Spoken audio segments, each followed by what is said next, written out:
मैं डॉक्टर ईतू सिंह आपका अपने चैनल अर्थात में स्वागत करती हूं, जिसके माध्यम से स्नातक स्तर के विद्यार्थियों के लिए मैं वीडियो बनाती हूं।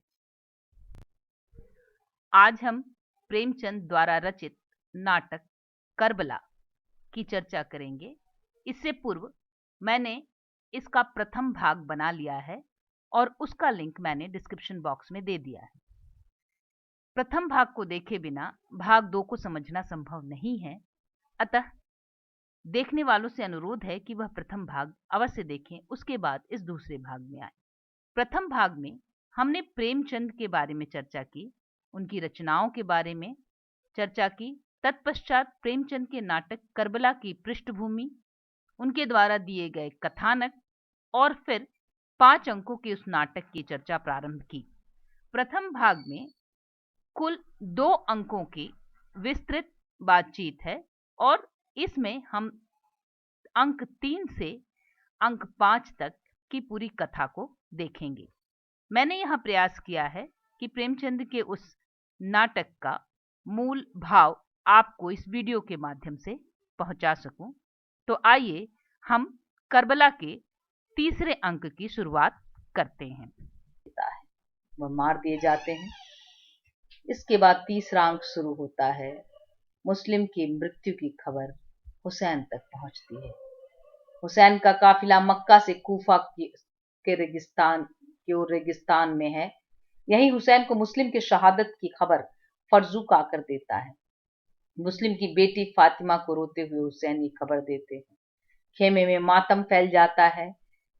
जैनब अब डर जाती है और लौटने की बात कहती है तो हुसैन कहते हैं कि कूफा के सिवा और कहीं नहीं जा सकते। और मुस्लिम के बेटे भी अपने पिता की मृत्यु का बदला लेना चाहते हैं। तीसरे अंक का दृश्य 1 समाप्त होता है। दृश्य 2, यह वह दृश्य है कैसे मक्का और मदीना से होते हुए करबला तक गए थे हुसैन। काफिला कूफे की ओर आगे बढ़ता जाता है और उसी में के बीच हुर, जिसे यजीद ने भेजा था, वो अपनी फौज लेकर रास्ते में आता है, रोकना चाहता है। हुसैन ये जानते हैं कि यह हुर जो है वो यजीद का सैनिक है, फिर भी उसके प्यासे सैनिकों को वे पानी पिलाते हैं। जबकि पानी की कमी रहती है उनके पास, फिर भी वे उन प्यासे सैनिकों को जब पानी पिलाते हैं तो हुर भी हुसैन के मुरीद हो जाते हैं। वो किसी तरह से भी चाहते हैं कि वे हुसैन को बचा ले, उनकी रक्षा कर ले। तीसरे दृश्य में अब्दुल्लाह के बेटे और उसकी बहू की बात विस्तार से प्रेमचंद देते हैं। नसीमा और वहम के प्रेम का चित्रण यहाँ प्रेमचंद करते हैं। वहब के पिता और मां जियाद के अत्याचार का शिकार होते हैं, पर वहब नसीमा के कहने पर उनकी मदद को नहीं जाता है।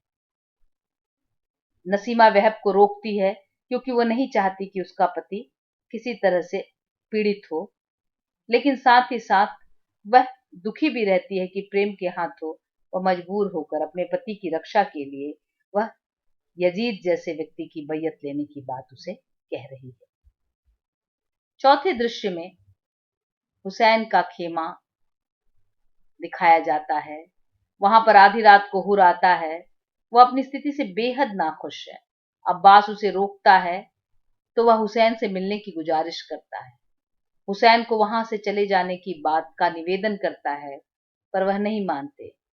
और इसी समय एक दृश्य है जिसको प्रेमचंद ने, ये काल्पनिक दृश्य है जिसे प्रेमचंद ने चित्रित किया है, जिसका आधार ये है कि एक हिंदू साधु आकर हुसैन से मदीने जाने का रास्ता पूछते हैं। इस संदर्भ को प्रेमचंद ने विशेष रूप से रखा है कि किस तरह हजरत मोहम्मद की प्रसिद्धि संसार भर में थी और भारत से भी लोग उनकी मजार के दर्शन के लिए जाते थे। यहाँ उस साधु का वक्तव्य उल्लेखनीय है। वह कहता है, साधु हूं, उस देश से आ रहा हूं जहां प्रथम ओंकार ध्वनि की सृष्टि हुई थी। महर्षि मोहम्मद ने उसी ध्वनि से संपूर्ण जगत को निनादित कर दिया है। उनके अद्वैतवाद ने भारत की समाधि मग्न ऋषियों को भी जागृति प्रदान कर दी है। आप देखिए, जिस 2 धर्म में आपसी बैर की घटनाएं और एक दूसरे से दूर रहने की घटनाओं के सैकड़ों मिसाल दिए जाते हैं और कोशिश की जाती है कि वे एक दूसरे से दूर रहें। वहीं प्रेमचंद यहाँ किस तरह से हिंदू और इस्लाम इन दोनों धर्मों को मिलाकर दिखाने की कोशिश कर रहे हैं कि कैसे इन दोनों धर्म के मानने वाले एक दूसरे से प्रभावित हैं। यह साधु भविष्यवाणी करता है कि इस्लाम धर्म की यह ज्ञान ज्योति समस्त संसार को आलोकित करेगी। इसके बाद हुसैन का हौसला और बढ़ता है और वो सैदावी से कूफा तक अपने आने की खबर भेजते हैं। इस दृश्य में लेखक ने एक सार्थक गजल भी उद्धृत की है। यहाँ प्रेमचंद ये दिखाना चाहते हैं कि यहाँ हुसैन इस्लाम की इस प्रसिद्धि से और भी प्रसन्न होते हैं और वो जानते हैं कि अगर इस्लाम के इस वास्तविक स्वरूप को बचा कर रखना है तो मुझे यजीद के इस नकारात्मक जो प्रवृत्ति है, जिसे वो भी इस्लाम का नाम दे रहा है और वो इस्लाम का प्रतीक बनकर खड़ा हो रहा है, उससे हटाने की जरूरत है। अन्यथा ऐसे लोगों के हाथों में इस्लाम अपने वास्तविक स्वरूप में कभी भी नहीं रह सकेगा। एक अधार्मिक व्यक्ति के हाथों में धर्म की ध्वजा नहीं लहरा सकती है। आगे हुसैन के खेमे में जहीर, हबीब, अब्दुल्लाह, कल्बी, उसकी स्त्री कुफा से भाग कर आते हैं और वे सभी आकर उन्हें बताते हैं कि कुफा के क्या हालात हैं। सब जानकर भी हुसैन कुफा जाने का इरादा नहीं छोड़ते। उन्हें बार बार समझाया जाता है कि वहां लोगों की क्या हालत है, लेकिन हुसैन को जैसे कह सकते हैं कि अपने धर्म की रक्षा की, अपने इस्लाम को, उसके स्वरूप को बचाने की ऐसी जिद है कि वो मरने के लिए भी लगातार कूफा की तरफ बढ़ते जाते हैं। अगली पंक्तियों में, अगले दृश्य में, दृश्य 6, हुसैन करबला के मैदान में पहुंच जाते हैं। यहाँ उन्हें और जैनब को कई बातें याद आती हैं। यहाँ पर एक कह सकते हैं कि संवेदनात्मक कुछ चीजें याद आती हैं, कुछ स्मृतियां हैं, कुछ जादुई चीजें हैं। जैनब को डरती है क्योंकि उसे लगता है कि यहाँ पर हम सब बिछड़ने वाले हैं और वो कहीं और जाना चाहती है और वह रोती है। ये गीत में भी इस दर्द का बयान है कि वह रोते रोते बेहोश हो जाती है क्योंकि उसको ये ज्ञात है कि यहाँ ही हमारी जिंदगी का अंत होने वाला है। दृश्य 7 में कूफा में नसीमा अपने घर में बैठी वहब की प्रतीक्षा कर रही है। वह यजीद की बैयत लेने गया है। वह आता है और जियाद के अत्याचार की बात बताता है कि कैसे उसने उसके गुलाम की हत्या कर दी क्योंकि उसके गुलाम ने यजीद की बैयत लेने से इनकार किया और साथ ही साथ जब वह बैयत लेने जा रहा था तो उसके ऊपर कुछ ऐसे तंज किए कि उसकी वहीं हत्या कर दी गई। वहब का गुलाम हुसैन का समर्थक था और वह वहब को सबके सामने धिक्कारता है। यह सुनकर नसीमा भी यजीद और जियाद की विरोधी हो जाती है और अंततः वो तय करती है कि वहब को यजीद की बैयत नहीं लेनी है। यजीद की बैयत लेने के लिए तो वहब कभी भी मन से तैयार नहीं था, लेकिन अपनी पत्नी के कारण वह बाध्य था। लेकिन नसीमा जब यह फैसला करती है तो वहब बहुत प्रसन्न होता है। चौथा दृश्य, चौथा अंक और दृश्य 1। चौथे अंक में जियाद परेशान है कि कोई भी हुसैन से लड़ने को तैयार नहीं है। वह बहुत सारे लोगों को चाहता है कि जाकर हुसैन से लड़ें, लेकिन सभी हुसैन के समर्थक भले न हो, लेकिन वे सभी जानते हैं कि हुसैन एक भला आदमी है, वो हजरत मोहम्मद के नवासे हैं, उनसे कैसे लड़ा जा सकता है। लेकिन जियाद तरह तरह की तरकीबें लगाकर लोगों को तैयार करना चाहता है, जिसमें उसका सबसे बड़ा हथियार जो है वह पैसा है, धन है, संपत्ति है और मिल्कियत है। वह लालच देकर साद को बुलाता है और हुसैन के पास लड़ने भेजना चाहता है। उमर साद को बुलाकर वह खुशखबरी देता है, एक बहुत उपजाऊ क्षेत्र है रय, उसका आमिल उसे बनाया जाएगा और पर साथ ही यह शर्त रख देता है कि उसके पहले उसे हुसैन से लोहा लेने जाना होगा। उमर साद कभी हुसैन से जंग करने के लिए राजी नहीं होता और रय की रियासत भी नहीं छोड़ना चाहता। वह जियाद से एक दिन की मोहलत मांगता है। दूसरे दृश्य में साद अपने घर में परेशान है क्योंकि सबने, यहां तक कि उसकी पत्नी ने भी हुसैन से जंग करने से मना कर दिया है। उसके घर जियाद पहुंचता है और मामले की गंभीरता को बताते हुए उसका फैसला जानना चाहता है। जब साद मना करता है तो जियाद उसे धमकाता है और उसी वक्त शिमर आकर उसे तरह तरह के तर्क देकर हुसैन से लड़ने के लिए तैयार कर लेता है। शिमर, जो कि जियाद का अंध समर्थक है, वह साद को तैयार कर लेता है कि हम अपने खलीफा की बात मान रहे हैं और इसमें कोई भी अन्याय नहीं है, और साद डर जाता है यजीद जियाद की धमकियों से। आगे के अंक में साद लश्कर लेकर केरात नदी के किनारे डेरा डाले है। उसने सैनिकों को नदी पर पहरे में लगा रखा है। साद मन से चाहता है कि उसे हुसैन से न लड़ना पड़े, हुसैन लौट जाएं या किसी तरह की संधि हो जाए जिससे कि ये करबला के मैदान में लड़ाई न हो। वह सुलह के लिए जब काशिद भेजता है तो वे या तो भाग जाते हैं या हुसैन की बैयत ले लेते हैं। शिमर सुलह कराने में यकीन नहीं रखता है। वह सख्ती की बात करता है तथा हुसैन को पानी लाने से रोकने की बात कहता है। इतने में हुसैन का बुलावा आता है और साद मिलने को तैयार हो जाता है, पर सिमर किसी सुलह के लिए राजी नहीं होता। वह जाकर जियाद को भी साद के खिलाफ भड़का देता है। इधर हुसैन और साद सुलह की बात कर रहे हैं, लेकिन उधर जियाद भी कुछ हद तक तैयार होता है कि अगर सुलह हो जाए तो क्या खराबी है, लेकिन शिमर किसी भी हालत में सुलह की बात नहीं करना चाहता, क्योंकि उसे लगता है कि यदि हुसैन यहां से बचकर निकल गए तो शायद आगे जाकर उन्हें इतना बड़ा समर्थन मिल जाएगा कि वह यजीद को भी पराजित कर दे। चौथा दृश्य, हुसैन के खेमे में पानी की एक भी बूंद नहीं बची है। सभी प्यास से बेहाल है और ऐसे में उनकी नौकरानी हम्फा नदी किनारे पानी लेने जाती है तो सैनिक उसे अपमानित करते हैं, मारते हैं और उसके पीछे कुत्ता छोड़ देते हैं। हम्फा अपमानित होकर रोते हुए जब आती है तो हुसैन उसका बदला लेने के लिए तलवार लेकर निकलना चाहते हैं, लेकिन उसी वक्त साद प्रवेश करता है और दोनों में बात होती है। हुसैन साद को समझाते हैं कि वह गलत रास्ते पर है। जिस संपत्ति के लालच में यह सब कर रहा है उसे वह भी दे सकते हैं, पर वह अपनी मजबूरी की बात कहकर सुलह की शर्तें पूछता है। हुसैन पहली शर्त रखते हैं कि उन्हें मक्का लौट जाने दिया जाए या कहीं और चला जाने दिया जाए। यदि यह भी मंजूर नहीं है तो वे यजीद के पास जाना चाहते हैं, जहां वे उससे बहस करना चाहते हैं, सवाल करना चाहते हैं, और साथ ही वो दरिया से पानी लेने की अनुमति चाहते हैं, क्योंकि उनके बच्चे और घर के लोग सभी प्यासे हैं और जियाद ने दरिया पर पहरे लगा रखे हैं। साद को ये सारी शर्तें जायज लगती हैं और वे इन शर्तों को जियाद तक भेजना चाहता है। जियाद के पास सिमर पहले ही पहुंच जाता है और जाकर साद की शिकायत करता है। जब सुलह की बात पर जियाद राजी भी हो रहा होता है तो वह तरह तरह के तर्क देकर जियाद को भड़का देता है। वह साबित कर देता है कि लड़ाई ही एकमात्र रास्ता है। जियाद जंग करने का फरमान जारी कर देता है और साद के मना करने की स्थिति में सिमर को सेनापति नियुक्त कर देता है।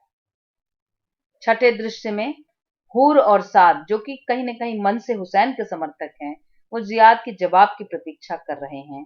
उन्हें उम्मीद थी कि सुलह हो जाएगी, पर शिमर को जवाब लाते देखकर वे निराश हो जाते हैं। खत पढ़कर बेमन से उन्हें जंग की तैयारी करनी पड़ती है। हुसैन भी जब नक्कारे की आवाज सुनते हैं तो निराश हो जाते हैं। साद उनके पास जाकर अपनी मजबूरी बताता है। हुसैन खबर भेजते हैं कि उन्हें एक दिन की मोहलत दी जाए ताकि वे इबादत कर सकें। साद सबसे जाकर बात करता है तो शिमर को छोड़कर सभी इस बात पे राजी हो जाते हैं कि ठीक है, हुसैन को एक दिन की मोहलत दी जाए। शिमर मन मसोस कर रह जाता है, क्योंकि वह नहीं चाहता था कि एक क्षण के लिए भी युद्ध टाला जाए। सातवें दृश्य में रात में हुसैन अपने खेमे में बैठे हैं। सारे लोगों से वे अर्ज करते हैं कि यजीद की दुश्मनी उनसे है, अतः बाकी लोग यदि जाना चाहते हैं तो चले जाएं। वे नाहक बेगुनाहों का खून नहीं बहाना चाहते, पर कोई भी उनका साथ छोड़कर जाने को राजी नहीं होता है। यह बहुत ही संवेदनशील और हृदय विदारक दृश्य है, जहां उनके परिवार के लोग उनकी इस बात को सुनकर, छोड़कर जाने की बात सुनकर विह्वल होकर रोने लगते हैं। अगले दृश्य में हुसैन लश्कर में जंग की तैयारी चल रही है। हुसैन पहले लड़ाई नहीं छेड़ना चाहते थे। वे शांति के लिए हर कोशिश करते हैं। कहते हैं, मैं जंग में पहले कदम नहीं बढ़ाना चाहता, मैं एक बार फिर सुलह की तहरीक करूंगा। वे फौज के सामने जाकर फिर लोगों को समझाने की कोशिश करते हैं कि वे कोई पद नहीं चाहते, केवल शांति चाहते हैं। वे जब कूफा के सरदारों से पूछते हैं कि उन लोगों ने ही तो उनको चिट्ठी लिखी थी, तो वे सारे सरदार मुकर जाते हैं, इनकार कर देते हैं कि उन्होंने चिट्ठी नहीं लिखी थी, जबकि हजारों की संख्या में चिट्ठी को देखकर ही हुसैन यहाँ आए थे।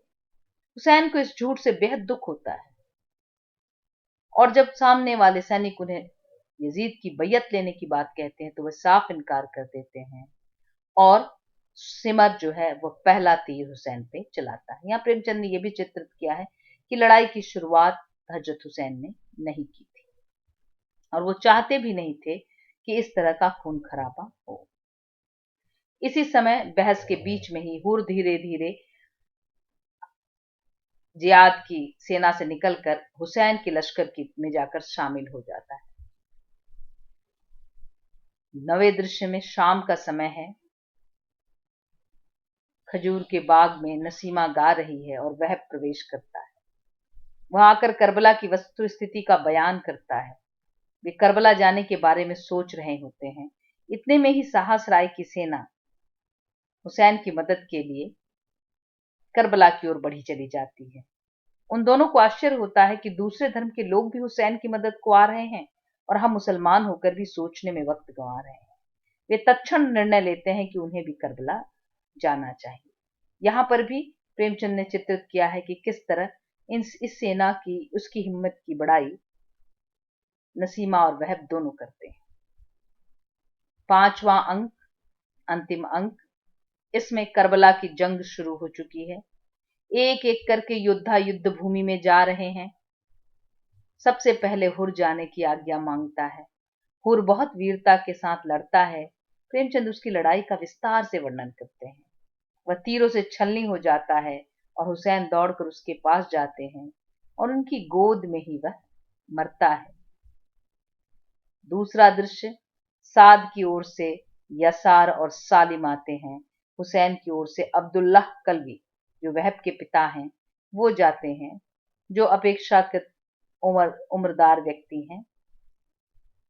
पहले तो उनका मजाक उड़ाया जाता है, बाद में उसकी वीरता को देखकर सारे सैनिक चिंतित हो जाते हैं और चकित भी होते हैं। उसके घायल होने पर कमर भी, यानी अब्दुल्लाह की पत्नी, लड़ने के लिए दौड़ पड़ती है। लेकिन यहाँ पर प्रेमचंद ने यह दिखाया है, चूंकि इस्लाम में स्त्रियों का जिहाद करना, युद्ध में जाना मना है, इसलिए हुसैन उसे समझाकर ले आते हैं कि औरतों का जिहाद करना मना है, लौट आओ। और मन महसूस कर कमर लौट आती है, क्योंकि वह अपने पति के बिना नहीं जीना चाहती थी और उनके साथ ही लड़ते हुए मर जाना चाहती थी। अब्दुल्लाह मारा जाता है और कमर कहती है, मुझे उनके मरने का गम नहीं है, मैं खुश हूं कि उन्होंने हक पर जान दी। इस वक्त अगर मेरे 100 बेटे होते तो इसी तरह उन्हें भी आपके कदमों पर निसार कर देते। उसका बेटा वहब नहीं आया है, वो यही सोचकर दुखी रहती है, किंतु उसी वक्त वहब पहुंचता है और लड़ने जाने से पहले नसीमा से अनुमति लेता है। तो वह कहती है, काश औरतों का जिहाद हराम न होता तो मैं भी तुम्हारे साथ हक की हिमायत में निसार कर देती। जब से मैंने फर्जंदे रसूल की पाक सूरत देखी है, मुझे ऐसा मालूम हो रहा है कि मेरा दिल रोशन हो गया है, और उसी रोशनी में जिंदगी की तमन्नाएं और ख्वाहिशें नजर से मिटती जाती हैं। जाओ प्यारे जाओ, और हक पर कुर्बान हो जाओ। वह युद्ध भूमि में चला जाता है, पर नसीमा को याद करके एक बार वह फिर लौटता है, आधा घायल, और फिर वापस जाकर लड़ता है। सिमर उसको शहीद कर देता है। तो कमर और नसीमा हृदय विदारक विलाप करती हैं।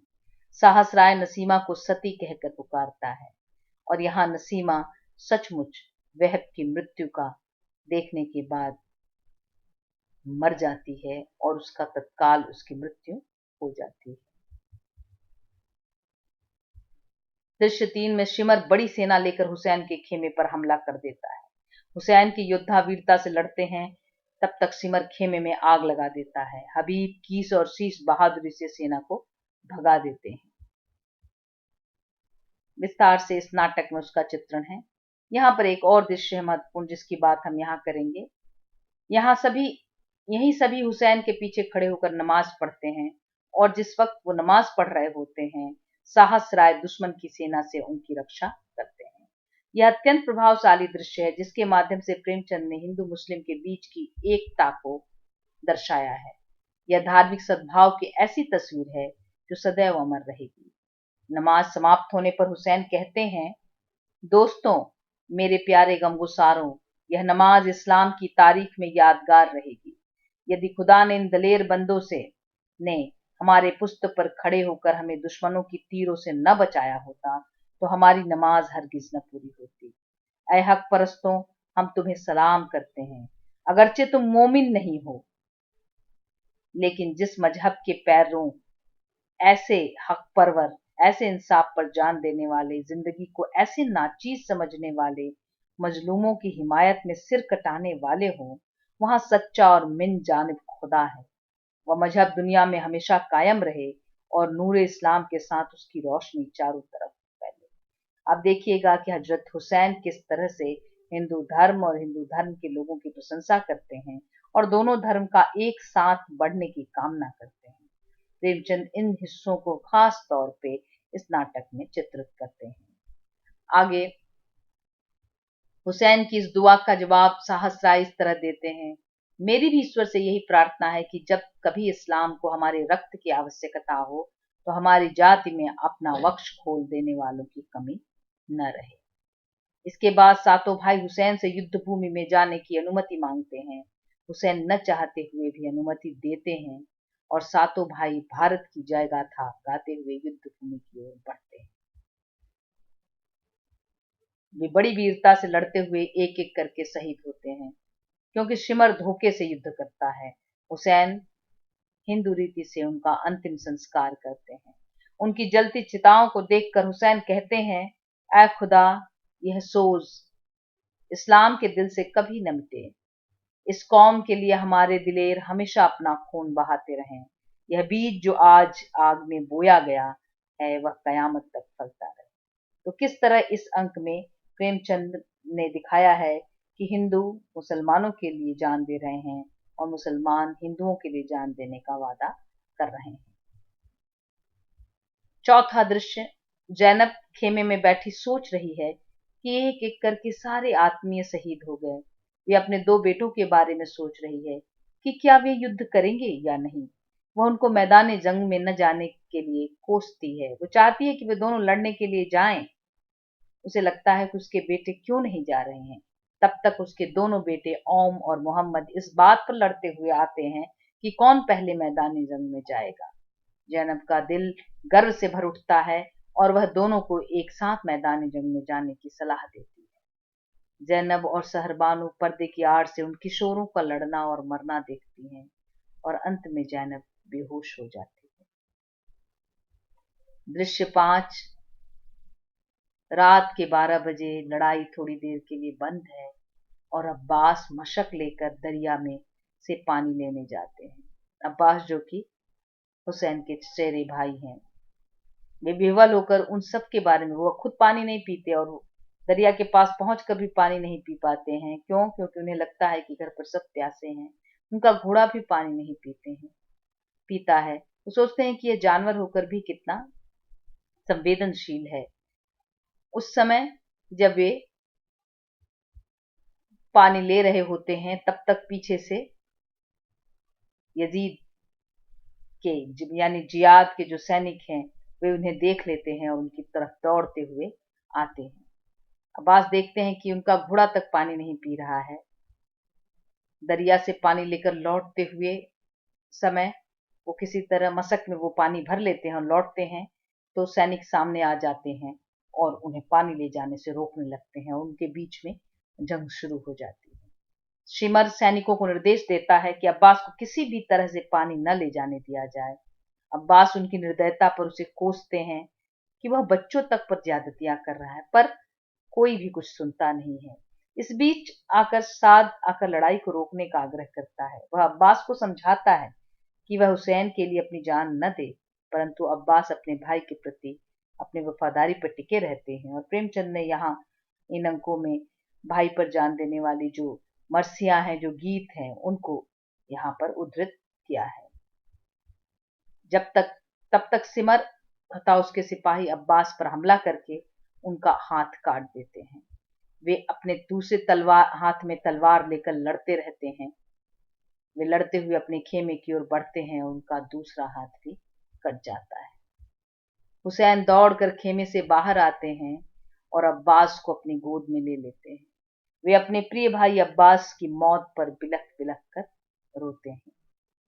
यहाँ बहुत ही हृदय विदारक चित्र और दृश्य है, जिस पर मरसिया में, जिसको कहते हैं कि हृदय को बिल्कुल पिघला देने वाले, हृदय में तीस भर देने वाले दृश्य हमें करबला की लड़ाई के मिलते हैं, जिसे प्रेमचंद ने भरसक चित्रित करने का प्रयास किया है।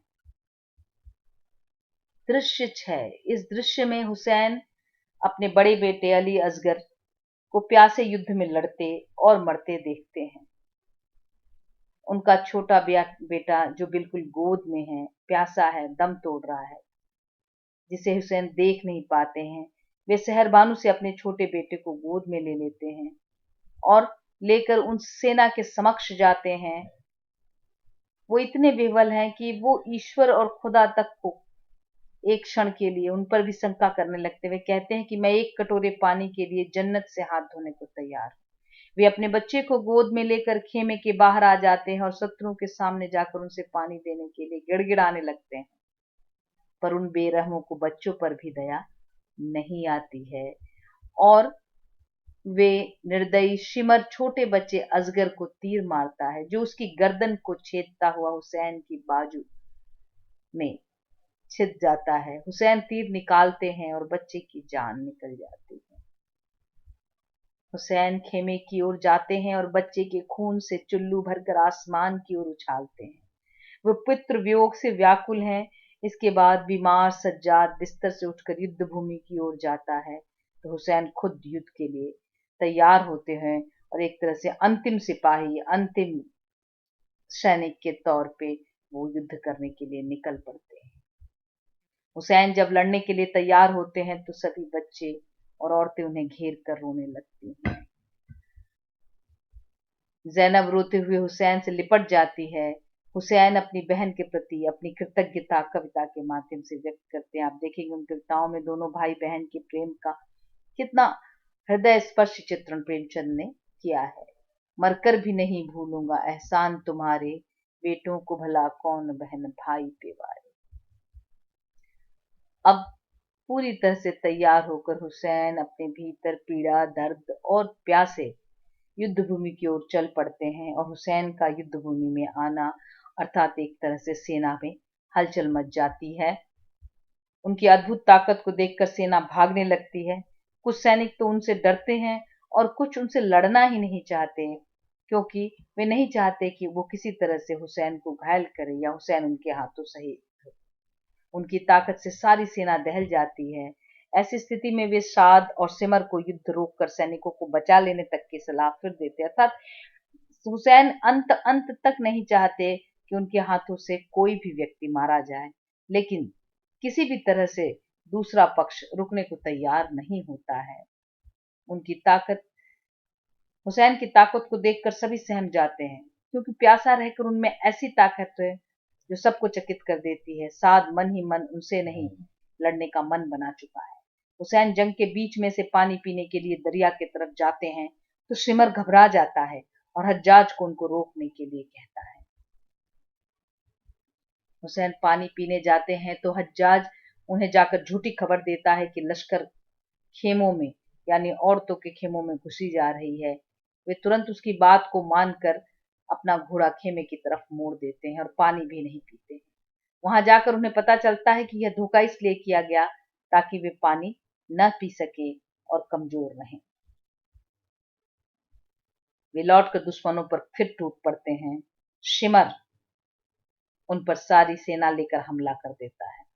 सिमर का तीर हुसैन मैं को लगता है। डॉक्टर ईतू सिंह वह सेना को आपका महिलाओं के अपने खेमों पर चैनल हमला करने भेज अर्थात देता में है, तो स्वागत करती साद हूँ, उसका विरोध जिसके करता है माध्यम से और कहता स्नातक है स्तर के औरतों विद्यार्थियों की के लिए हिफाजत करना, मैं वीडियो तो सिमर बनाती हूँ। कहता है कि औरतों की हिफाजत करना हमारा काम नहीं है, अर्थात युद्ध के किसी नियम को भी यह सिमर मानने को तैयार नहीं है। साद हुसैन के प्रति समर्पण करता है और वो कहता है कि जब तक मैं जीवित हूँ आपके खेमे में कोई नहीं जा सकता है। और इस तरह से जो साद इतने समय से पैसे और संपत्ति के लालच में यजीद के साथ खड़ा था, जियाद के साथ खड़ा था, वह हुसैन के आगे जाकर समर्पण करता है। हुसैन प्यास से बेहाल अवस्था में भी लड़ते रहते हैं। वो घायल हैं फिर भी लड़ रहे हैं। वे शत्रुओं को मारते हैं पर हर हत्या पर अफसोस करते हैं कि मालूम नहीं मैंने कितने आदमियों को मारा। हैं तो सभी मुसलमान, फिर इन्हें मारूं तो क्यों, किस लिए। लड़ते लड़ते शाम हो जाती है और वे अपना मरने से पूर्व अपनी आखिरी नमाज पढ़ लेना चाहते हैं। वे कामना करते हैं कि मैं नमाज पढ़ते हुए ही मारा जाऊं। हुसैन नमाज में झुक जाते हैं। असस पीछे से आकर उनके कंधे पर तलवार मारता है। कीस दूसरे कंधे पर तलवार चलाता है। हुसैन उठते हैं फिर गिर पड़ते हैं। फौज में सब नाटा छा जाता है। सबके सब आकर उन्हें घेर लेते हैं। सिमर कहता है कि यजीद ने हुसैन का सिर मांगा है, परंतु कोई भी उनका सिर काटने की हिम्मत नहीं कर पाता। उनका मुंह देखकर ही उनके हाथ से तलवार गिर जाती है। शीश की को उनकी आंखों में रसूल की आंखें नजर आती हैं। कीस भी हिम्मत करता है पर उसकी तलवार भी गिर जाती है। इसके पश्चात सिमर आगे बढ़कर उनके सीने पर बैठ जाता है और कहता है कि हुसैन की मौत मेरे हाथों लिखी है। वह हुसैन का सिर धड़ से अलग कर देता है और स्वीकारता है कि उसे जन्नत से ज्यादा जागीरें प्यारी। अंततः हुसैन की हत्या होते देखकर साद अपने किए पर पछताता है और आत्महत्या कर लेता है। और यही नाटक समाप्त होता है। हुसैन की शहादत के साथ करबला की जंग समाप्त होती है और यहीं पर प्रेमचंद इस नाटक को खत्म करते हैं। हुसैन की मृत्यु को देखकर कितने ही सैनिक रोने लगते हैं। इस तरह की यह ट्रेजेडी, इस्लाम की रक्षा करते हुए हुसैन अपनी जान देते हैं और कहीं न कहीं ये सिद्ध कर देते हैं कि इस्लाम का वास्तविक पैरोकार यजीद नहीं बल्कि हुसैन थे। धन्यवाद।